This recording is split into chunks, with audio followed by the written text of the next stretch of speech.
Ryszard Kuklinski, codenamed Jack Strong, a Polish and American hero, helped the United States defeat Soviet Russia. In Moscow, he obtained top-secret plans for Red Army aggression in Europe. He prevented the outbreak of the Third World War, in which Poland was to have become a nuclear wasteland, and Polish soldiers cannon fodder for the Russian marshals. Sentenced to death by the communists, he was exonerated by Free Poland. His life and activities in the year 1971 to 1981 represent the most important intelligence mission of the Cold War. Measured by political and military consequences, he was the most important US intelligence agent of the 20th century. Colonel Kuklinski, posthumously promoted to general, risked his life and the lives of his family by making difficult decisions. He was possessed not only of military courage, but also ordinary civil courage too. In Moscow, he gained possession of strategic plans for Soviet aggression towards Western Europe and NATO states, which he then handed to the Americans. These were in fact the plans for the unleashing of a Third World War by the evil communist empire. By providing these plans to the Americans, General Kuklinski helped the United States to win the Cold War. This has been confirmed not only by the political, military and intelligence authorities of the United States, but also by Soviet marshals and generals. For the Poles, a Third World War would have been a catastrophe, regardless of its outcome. General Kuklinski, head of the Strategic Defense Planning Department of the General Staff of the Polish Army, was also the secretary of the Polish delegation to meetings of the Warsaw Pact, as well as the liaison officer between Red Army Command and the Polish People's Army. Ryszard Kuklinski said, "The efforts of the United States meant that the world avoided a nuclear holocaust, which Moscow included in its strategic plans. The knowledge of what would happen should war begin was overwhelming. For years I had been sticking little mushroom symbols on the huge staff maps signifying nuclear explosions. Blue for the bombs to come from the west, red where ours were supposed to land." There is no doubt that Kuklinski broke his military oath of obedience to the Red Army and the Warsaw Pact. He was spurred to this course of action by the events of December 1970, when unarmed civilians were killed by regular Polish army units, representing Soviet and communist domination. This followed Warsaw Pact aggression in Czechoslovakia in 1968 and the presence of Soviet nuclear weapons on Polish territory. As a 9-year-old boy, Ryszard Kuklinski dreamt of going to the front to follow his father, Stanisław Kuklinski, who died in a concentration camp in the Third Reich. As a 15-year-old, Ryszard Kuklinski set out west to look for his father. Having failed to find him, he joined the army in Wrocław at age 17. He had experienced the horrors of World War II, including the deaths of his Jewish classmates in the ghetto and the camps, and the loss of his father. Having witnessed the scale of the destruction, he knew that Poland would be the main victim of any armed conflict between major powers in Central and Eastern Europe. This was one of the reasons why he was so determined, between 1971 and 1981, to thwart Soviet plans to start World War III. German and Soviet aggression towards Poland in 1939 to 1945. Jan Żaryn, historian. World War II was undoubtedly an experience shared by all humanity, as the entire Earth was affected in one way or another. Kula ziemska została w ten czy inny sposób mniej lub bardziej dramatyczny w skutkach, dotknięta tym, co u swojego fundamentu by the events set in motion on the 23rd of August 1938, the date of the signing of the Ribbentrop-Molotov Pact. It was the secret appendix to this non-aggression pact that explains the attack of the 1st of September, when at dawn the Germans invaded Polish territory in a manner which was remarkable compared to past conflicts, even to the Great War of 1914-1918. There are 3 points on the map of Poland where the war started. rozpoczęcie II wojny światowej charakteryzują These points characterize the entire period from 1939 to 1945. a więc placówka, która zostaje They are Westerplatte, where a government facility was attacked by the Germans and defended by the Polish army. rozbicie mostów, ale także Tczew, whose bridges were demolished and whose citizens were the first civilians murdered in the conflict. Wieluń, miasto, które w ogóle nie ma żadnych And Wieluń, a town home to no military units, which was a bombing target only because it was Polish, and where there were only civilian casualties. This start to the war marks the beginning of a genocide that took place between 1939 and 1945. One never explicitly named as such, and whose magnitude is, to this day, difficult to describe. Around 55 million people died in World War II, including at least 6 million Poles, citizens of the Second Republic. These estimates are still being verified today. We are unable to establish the precise extent of the suffering of Polish families. W tym 3 miliony co najmniej ludności żydowskiej, która including at least 3 million Jews who were citizens of the Second Republic. 1 września rozpoczyna się wojna. The war that began on the 1st of September was enabled by Hitler's alliance with Stalin, że Hitler zdobył w Stalinie another dictator, który but one who ruled his state based on a left-wing Bolshevik doctrine. lewicowej, bolszewickiej.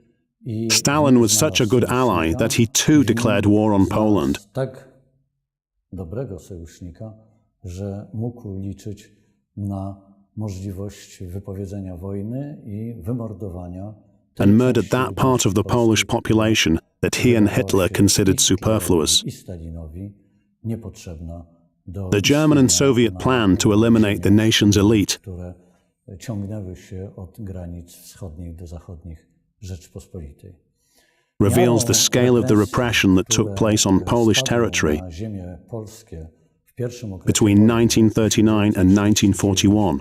1941, a więc w tym okresie In the first part of the war, when the Ribbentrop-Molotov Pact was still in place, Stalin, jest wspólna troska, że się tak wyrażę, Niemiec i Sowietów, by zginęła przede wszystkim elita narodu polskiego. the Ab-Aktion, extraordinary operation of pacification by the Germans, Akcja Katyń and the Katyn massacre highlight German and Soviet efforts to exterminate the Polish elite. osadzone bardzo głęboko, które mówią o celach eksterminacyjnych Niemców i Sowietów wobec polskich elit. Akcja AB to akcja, która będzie miała swój dramatyczny przebieg praktycznie przed jej jeszcze zaistnieniem, od końca 1939 roku przez kolejne miesiące. The Ab campaign took place between 1930 and 1940. koncentracyjnego The Auschwitz concentration camp, where any Poles who might fight against the German occupiers would be sent, including members of the Polish elite, was emblematic of this campaign. niemieckiemu. The plan also entailed the destruction of the Polish intelligentsia. The corpses of murdered intellectuals were buried in Palmyra near Warsaw, among other places. Intellectuals living in more provincial areas were targeted as well.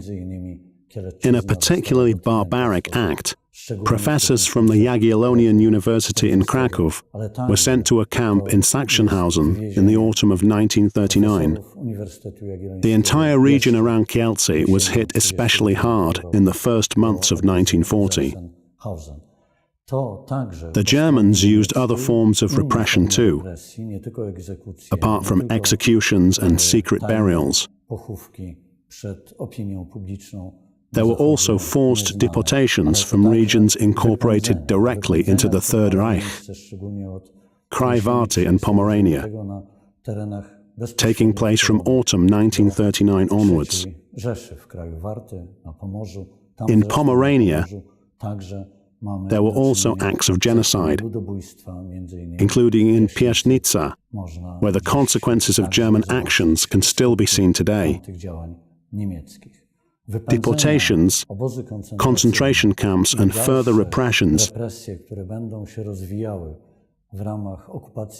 continued until 1944 or 1945.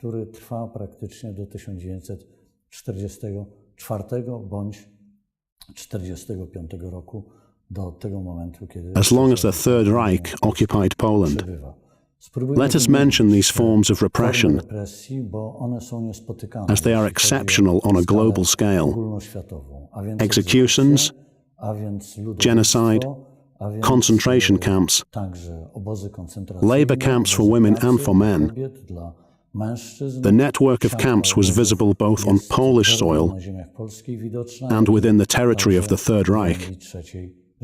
Other repressions included expulsions and forced labor, justified by legal provisions in the general government and in regions incorporated into the Third Reich, which permitted the Germans to send Poles to concentration camps or outright execution as punishment for even the slightest acts of opposition. The Germans also conducted roundups, which implied group responsibility for acts of resistance by the Polish underground state. A further act of repression was to deprive the Polish population of any possibility for development.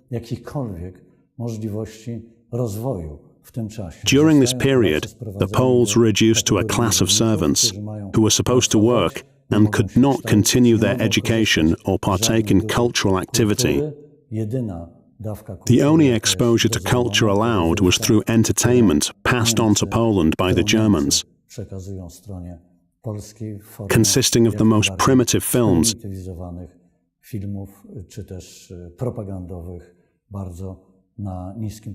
and simple propagandist music. This German policy sought to destroy the elite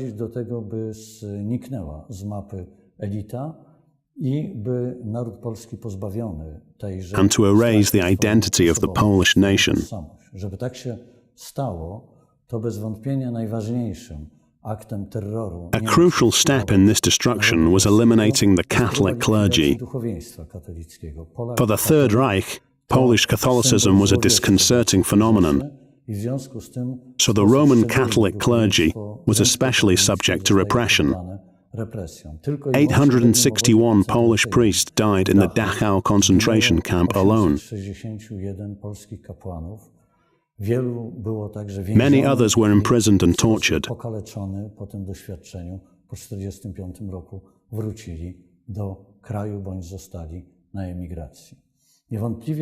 A separate category of German repression of the Polish nation was the great wave of destruction that accompanied expulsions of the residents of various towns, villages and areas which the Poles were forced to leave. Warsaw is the best example of such material destruction. During the Warsaw Uprising, which lasted from the 1st of August to the 3rd of October 1944, the city fought for independence in the name of the Polish nation.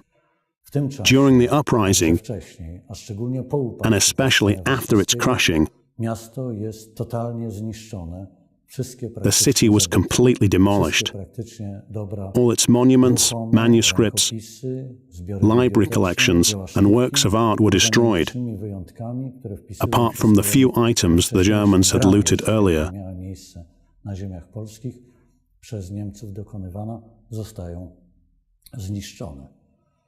85% of left bank Warsaw, where the uprising lasted for 63 days, was destroyed.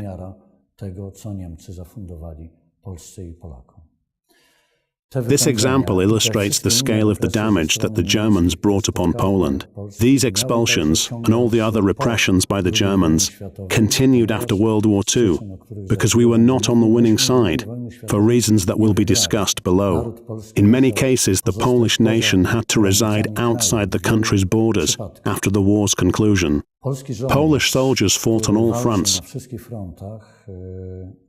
for French independence, British independence, and at Monte Cassino in Italy. All of the approximately 225,000 Polish soldiers who witnessed the end of World War II had to remain abroad as émigrés. Many Poles in Third Reich territory in 1945, who were liberated by the Americans and the British, also could not return to Poland. This constitutes 1.6 million people who, against their will, found themselves in the Third Reich due to World War II. Why did all this happen? Why did we lose the war? It was because the second occupier, who also arrived on Polish soil in September 1939, was the Soviet Union. Entering Polish territory, the Soviets shared the German goal of repression of the local population,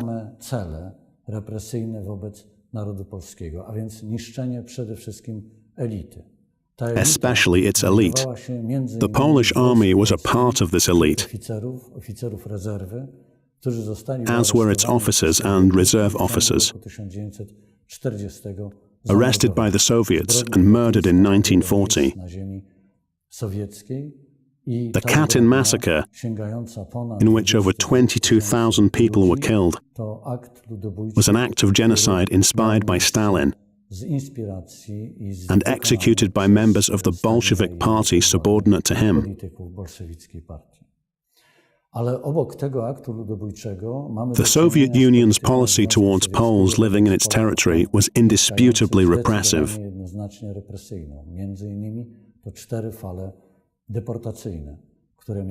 This included 4 waves of deportations in 1940 to 1941. It is estimated that 1 million Poles who lived in the Second Republic were driven deep into Siberia and other remote parts of the Soviet Union. This was accompanied by drastic repression in the form of property confiscation, which was done both by the German and Soviet occupiers.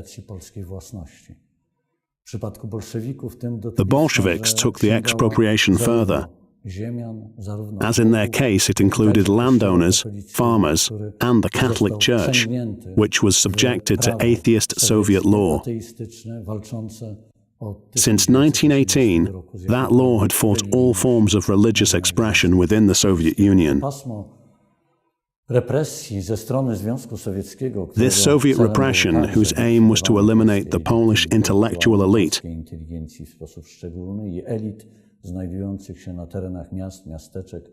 the urban upper class in Poland's eastern borderlands,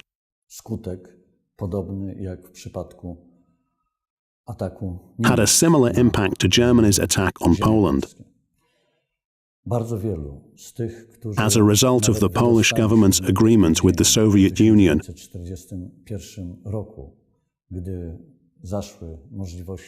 on bilateral relations,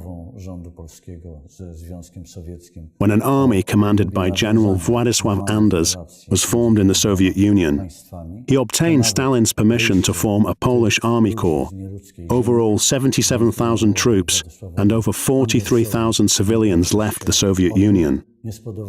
All of these were Polish citizens, even if they represented diverse national backgrounds: Poles, Jews, Ukrainians, and Belarusians. Most of these survivors did not return to Poland. After 1945, they had to remain abroad. Why? When the Soviet Union attacked Polish territory a second time, this time to fight against the Third Reich from January 1944 onwards, it considered the Polish eastern lands as its bounty, którą miał przywrócić Związkowi Sowieckiemu zdobycz one that it had already obtained in 1939 anyway. All the structures of the Polish underground states that had operated in this territory during the German occupation were immediately subject to brutal repression in 1944. Neither the Polish government in exile nor the Polish underground state were capable of defending themselves against the onslaught of the totalitarian Soviet state and the influx of communists who followed in the wake of the Red Army, brutally purging the Polish lands.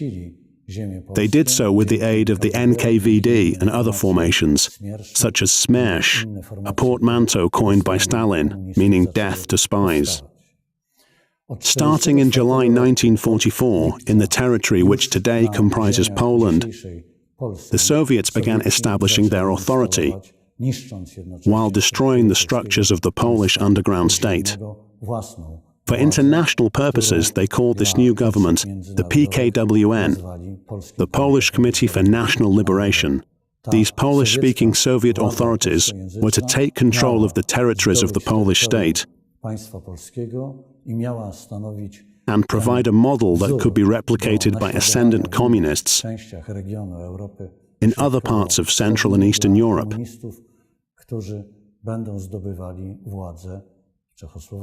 In Czechoslovakia, Hungary, Romania, Bulgaria, and Yugoslavia,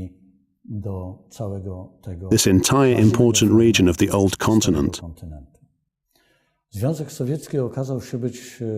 The Soviet Union turned out to be a totalitarian regime, much more effective than the Third Reich in following through on the war's imperialistic and totalitarian objectives. The Soviet Union's advantage over the Third Reich lay in its key allies, the United States and Britain.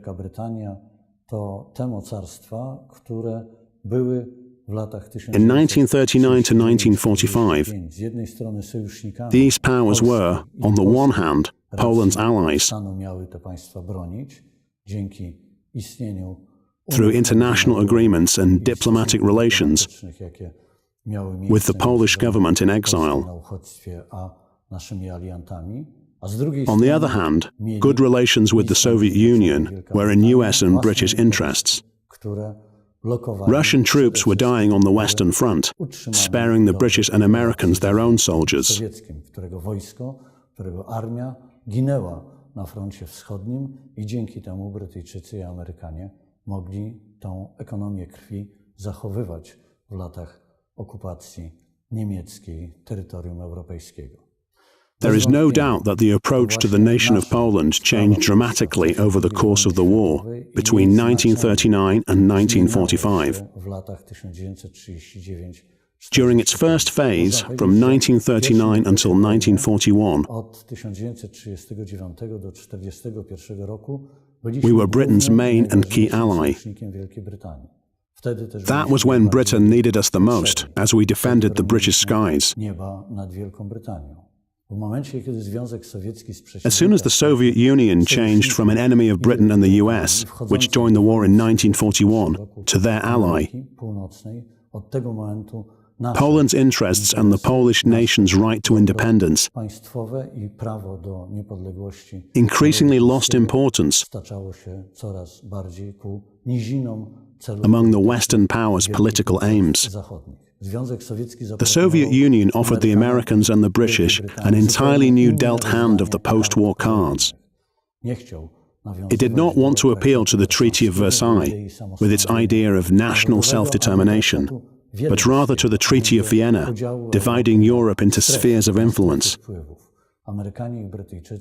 Despite efforts to resist, the Americans and the British agreed. As a result, the Soviet Union's interests were to come first in Central and Eastern Europe.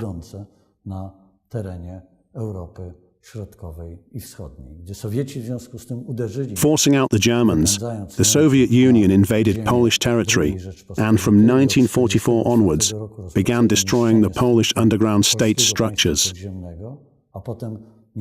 After that, they did not allow the US and Britain to assist in the Warsaw Uprising in August 1944. W sierpniu 1944 roku, to w gruncie rzeczy wypełniali swoje cele imperialne za With its allies' tacit consent, the Soviet Union fulfilled its imperial goals. The enormous cost of that permission, as we now know, was communist rule in Poland and half of Europe until late 1989. Tamte zaniedbania, tamte bardzo wąsko postrzegane cele That neglect and the short-sighted haste to end the war in 1945 skutkowały allowed communism to outlast the Third Reich. doprowadziła do istnienia komunizmu dużo dłużej na terenach europejskich. Europe's other dictatorial power by decades. Dyktatorskich mocarstw, czyli III Rzeszy. Colonel Ryszard Kuklinski began his secret mission 25 years after the end of World War II. By sending Soviet plans for a nuclear strike on Europe to the United States, he prevented the outbreak of World War III. His actions also contributed to the collapse of the Soviet Union and the liberation of Europe from Soviet-Russian occupation. US cooperation with Ryszard Kuklinski and the allowing of Poland and other countries in the region to join NATO ended the Soviet dominance, which the United States and Britain consented to during the 1940s.